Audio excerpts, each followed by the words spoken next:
fiscales de España. Y en sí lo que estamos haciendo es tratando de concientizar a la población acerca de este tema donde había muchísimo tabú. El principal tabú o la principal creencia errónea que tenían las personas era que no tenía cura.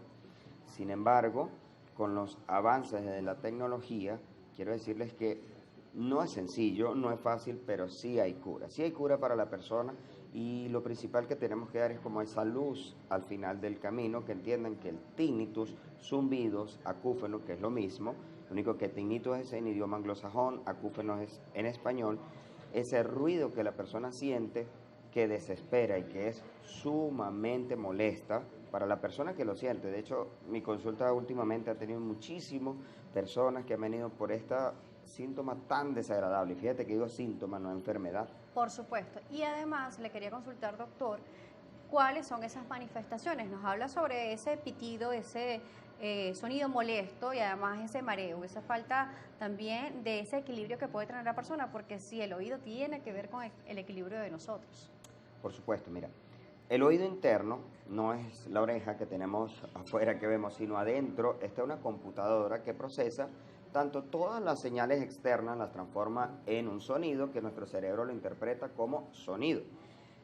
Pero en esa computadora también está el equilibrio. Entonces es tan importante este órgano que controla dos sentidos, la audición y el equilibrio. Entonces, por supuesto, a veces hay afecciones que afectan solamente el equilibrio. Hay afectaciones que solamente afectan la audición. Y fíjate que cuando hablamos de audición va muy a la mano con el tinnitus o acúfeno. ¿Por qué? Fíjate, el 95% de las causas no son una enfermedad. De hecho, la mayoría, no siempre, pero la gran mayoría son problemas a nivel auditivo. Hay personas que no saben que tienen problemas auditivos hasta que hacemos algunas pruebas. Por supuesto, doctor, pero ¿existe algún tipo de causa específica que pueda generar este tinnitus, que ocasionen estos mareos? ¿Existe algún factor, algo que estemos haciendo de repente mal o algún hábito que pueda generarlo, desencadenarlo?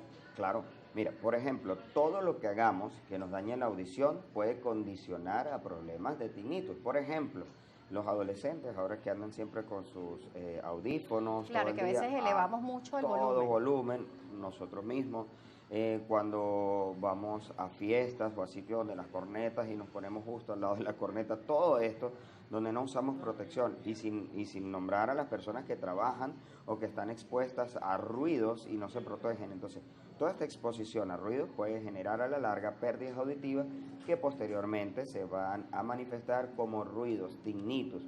Y son tan desesperantes, Daniela. En estos días una persona me dijo algo que me impactó. Dijo, ojalá yo pudiese, cuando me suena de ese modo, ese tinnitus, aunque sea que saliera sangre por los oídos, para que las personas entendieran lo mal que me siento. Porque muchas veces lo menospreciamos, decimos, oye, pues, ¿qué tanto puede molestar un ruido? Y molesta, pero increíblemente. La persona que lo siente y la persona que nos está escuchando sabe de lo que estamos hablando. Es algo que afecta la psiquis, afecta el sueño, afecta la vida, afecta Claro. en todo a la persona. Puede asemejarse un poco a ese ruido que refieren los pacientes a, por ejemplo, cuando vemos una película de acción y hay un estallido y está el efecto de audio, ese sonido que se escucha en esa película o en esa entrega audiovisual, ¿es similar a lo que puede estar escuchando esa persona con el tinnitus? Sí, es que pueden ser sonidos de tono agudo, de tono grave. Las personas pueden referir un pitido, pueden referir como unas chicharras, pueden referir como mariposas. Lo que sí tenemos que estar claro es que es un sonido que no tiene sentido. Ahora, si una persona escucha voces, ya eso ya no es un tinnitus, Ok. ¿ok? Ya eso son otras cosas como alucinaciones. No es una voz, Tiene que ser un es sonido. un sonido sin sentido que solo lo escucha la persona, no lo escucha más nadie. ¿Y ese sonido es el que genera el mareo o es otro síntoma el que ocasiona este mareo? Ok, me encanta que hablemos de tinnitus y mareo. ¿Por qué? Porque son cosas distintas. Hay algunas enfermedades donde pueden estar juntas, por supuesto. La principal es una entidad conocida como síndrome de Meniere, en el cual lo que pasa es que el oído interno o la computadora aumenta la presión de la misma, de líquido, y al estar afectada, por supuesto, afecta a los tres, afecta la audición, entonces la persona tiene hipoacusia, que esta es fluctuante, empieza a presentar este pito y por supuesto tiene mareo. Entonces la unión de estos tres Por supuesto, hay que estudiarlo, pero sí hay una causa específica que se llama síndrome de Meniere. Antes se creía que esa era la principal causa de vértigo. De hecho, es por eso que se manda mucho un tipo de pastilla, de medicina, que no la vamos a nombrar acá, pero casi que es un símil antivertiginoso y no lo es. Entonces, esta no es la principal causa, afortunadamente. Claro. Por supuesto. Nos decía, doctor, que algunos hábitos pueden desencadenar este tipo de síntomas auditivos. Nos hablaba sobre utilizar audífonos con volúmenes muy altos e incluso nuestros dispositivos, como los teléfonos, nos pueden decir que ya estamos excediendo y que si queremos subir más el volumen. O sea, nos los advierte, pero no los permite. Entonces hay que estar atento con esto y también con los jóvenes, porque bueno, les gusta mucho más utilizar estos audífonos mucho más altos y también algunas profesiones que necesiten utilizar, por ejemplo, los call centers, por decir alguno de estas labores.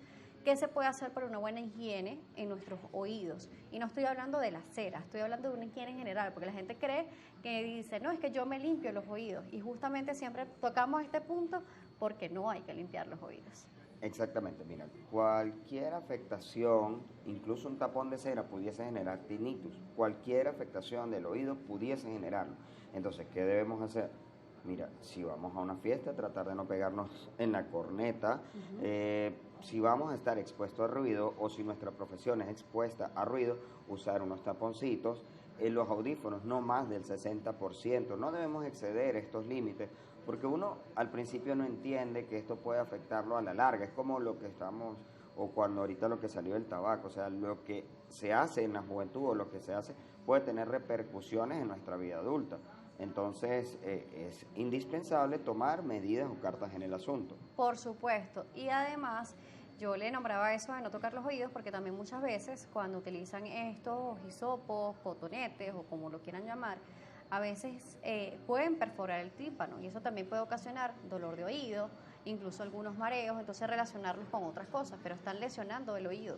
Por supuesto, los oídos no se deben de tocar. O sea, este principio, estos bastoncitos, de hecho se construyeron para otras cosas, no para limpiar los oídos. Entonces le estamos dando un mal uso. Lo único que, bueno, desde el punto de vista comercial se vendió que hay que limpiar los oídos, pero nosotros los otorrinos nos hemos encargado de dar este mensaje. Claro, lo que podemos hacer es solamente la parte externa si hay un exceso de cera nada más, ¿no, doctor? Sí. Pero introducirlo, no, está prohibido. Prohibido. Totalmente.